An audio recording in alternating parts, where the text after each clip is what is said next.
7.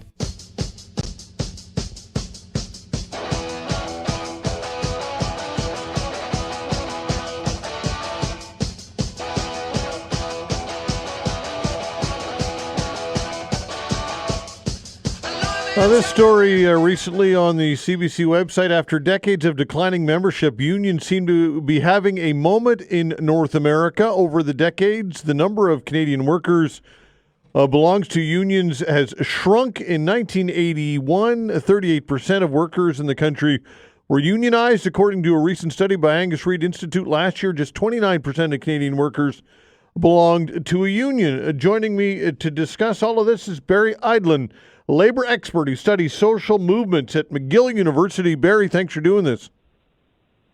Great to be on, Todd. Thanks for having me. All right. So tell us about what I just read. It would appear as though, well, not appears though, from 1981 until now, unions have been in decline. So why do you feel that perhaps the tide is shifting a bit here? Yeah, I mean, first thing to note is that there has been decline in Canada, as there has been across all sort of other comparable countries. But Canada's decline has actually been much less than in many other places. So the decline, for example, in the U.S., unionization rates are down closer to 10%. So it's almost 3 times less, right? So, but that being said, there is this broader decline, and that really has been, over the past 3-4 decades. Employers basically, it's a shift in the balance of power where employers really sort of, pushed back and really fought, workers on a variety of fronts, and unions sort of took their lumps. What we're seeing now, though, is a bit of a pushback, and I see it as the confluence of 4 related factors, basically. What we're seeing on the first hand is this sort of broad trend over the past 4 decades of deterioration of work, right? So that's stagnating wages, that's soaring inequality where CEOs and shareholders are sort of making out like bandits while most workers are sort of seeing their paychecks freeze. That's the growth in, erosion of job security, growth of, part-time work when people want full-time work, or too much forced overtime when people want time with their families. That's problems with technology at work, whether it's automation, whether it's AI, whether it's, working from home issues, So there's those broad trends that have been accumulating over the past 4 years that have made work worse for most Canadians in a lot of ways. Then the pandemic is the second factor, which really crystallized those trends and really drove home for people some of these problems. I think, the sort of the gap between the rhetoric about workers being these essential heroes and then the practices of these employers showing that they're actually viewing them as expendable. So that sort of juxtaposition really sort of, crystallized these broader trends. Then number 3, we've had in the recent year, the labor market's tightened up a fair bit, which has, given workers a bit more bargaining power and ability to sort of push back and ask for more. And then the fourth factor is this demonstration effect, right? As more workers have gone on strike, after decades of this just not being on the radar screen, it's coming to the fore, and more people are getting the idea that, like, okay, if that group of workers can go on strike and win something, maybe I can do it too. And it makes it just much more of a realistic option for people.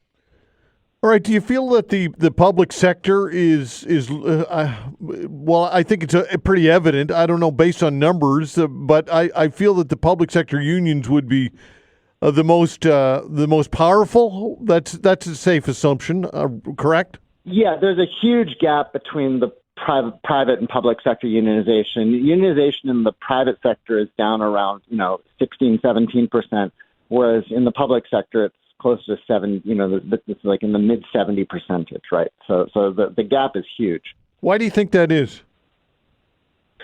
I think that the public sector. I mean, it's a huge shift from the way it was, in the 1930s and when the modern labor movement sort of emerged. For the first few decades, it was actually illegal for public sector workers to collectively bargain, and there was a huge movement to organize the public sector in the 1960s and 70s, and that was really when you saw this massive upsurge. So it was something that workers fought for, and what they won was, legislation that made it much more, favorable towards workers who wanted to unionize, and so it's a much easier process now because workers fought for it. In the private sector, employers have been much more hostile and have really eroded workers' rights at work, and that is reflected in the weakening unionization rate. Okay. There are challenges with unions, though. The unions are very political in many ways. When I'm talking at the high, not rank and file, as it were, but management at union levels. There are some concerns about unions and the way that they spend union dues. And sometimes they're often very political. What's your thoughts on that aspect of unions? I think it's important to recognize that unions are democratic organizations. They're unions that are organizations where members have a say. That obviously, just as in our political democracy, there are gaps between the rhetoric and the reality of how that works in practice. But we do see members, and that's actually one of the important things we're seeing now with this uptick in labor action, is we're seeing members really demanding a voice in their unions, not just at work, right? Because one of the things that stands out about the strikes that we're seeing these days is that oftentimes they're resulting from the workers covered under the contracts rejecting the tentative agreements that their union leaderships have negotiated. And so they're basically saying, no, this isn't good enough. We're going to fight for more. And so I think that's a reminder that I think it's important to keep in mind, that these unions are ultimately have to answer to their membership. And so I think that, if there are concerns about spending and use of resources, that's something, just as, if you have a problem as a Canadian citizen with how your government is allocating resources, there are channels that you can pursue to make your grievances addressed, and the same applies to unions. Do you feel that for some who vehemently oppose unions, there's a bit of an envy factor there? I don't know if that makes any sense or not, but sometimes people who are the most vehemently vocalized opposition would be the first to join a union or take a job with union benefits. What are your thoughts on that? Well, I think that there is a bit of an envy these days. I was actually reading a story the other day where there was a management side lawyer, like a professional union buster, who had to admit that, unions are cool again now. Yeah. So maybe there is a bit of an envy factor there. But, the numbers speak for themselves, right? If you have a unionized job, you have higher pay, better benefits, better job security. It's just as simple as that, in terms of the pocketbook issues. And then you also just have, much more rights at work in terms of your ability to fight back against management harassment, against management's ability to sort of just reorganize your job or reorganize your job out of existence. Mm-hmm. You just have much more of a voice in that kind of stuff. And so, I think that what the shift now, going back to this jealousy idea, is for many years now, as unions have declined, when they have fought back by going on strikes and like that, the public reaction has often been something on the lines of, these are sort of like greedy workers who are out for their own special interests, and why should they get something that I don't have? Like, why should they get, 4 weeks of paid holiday when I only get 2, or something like that, right? And so it's that jealousy thing. Why should they have something that I don't get?